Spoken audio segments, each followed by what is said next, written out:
Hey, it's Dr. Deer with 5 reasons why grief is the price of love. That statement made by Queen Elizabeth II, I think. She says, grief is the price we pay for love. And Jim is reminding us that he's replying to a video I did the other day where I was stating to take time to grieve. You know, a lot of us try to avoid it, but it comes back in some form, like through a mental health issue, anxiety, or something like that. So make sure you're grieving. And he says, thank you for sharing this message. I believe that grief is the price of love. We all experience it differently, and we need to make time to grieve. Yes, and I totally agree. And thank you for sharing that. And that's why you can't allow anybody to rush your grief. I know talking about loss and death and grief is not what anybody wants to do, but I think that makes it worse. I think it's almost like the pink elephant in the room. If you keep trying to avoid it, it just feels like you're just getting pushed up against the wall because it's there and it's not going anywhere. And that leads me to number one.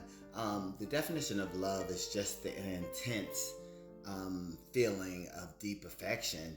And so if you're losing that intensity, and that leads me to number two, is that grief is going to be intensified as well. And that leads me to number three, is that I always tell people it depends on your relationship with that person. If you were really close and they were part of your daily routine and you spent every day just communicating and you didn't miss a day and all, that's going to be a lot different for somebody who is not as close to the person and they saw them very rarely. Not saying that it doesn't hurt, but that intensity may be different. And that leads me to number four.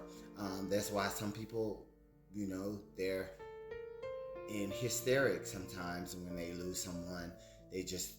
Their life is just flipped all upside down because they have to try to go on with routine that involve this person that's gone. And that leads me to number five, is again, don't judge people if they're not crying or not, you know, giving you a certain type of emotion or intensity that you're feeling, because everybody grieves differently.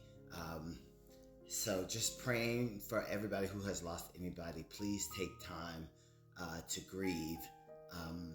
You know, and if you don't know what that looks like, maybe you're a person who don't know, you don't know how to express emotions, and you don't know what you're supposed to do when you lose a loved one, which is, there's no manual for it. So please seek a therapist so they can help you maneuver through your grieving and making sure you're taking time to grieve. All right, praying for everybody who has lost anybody.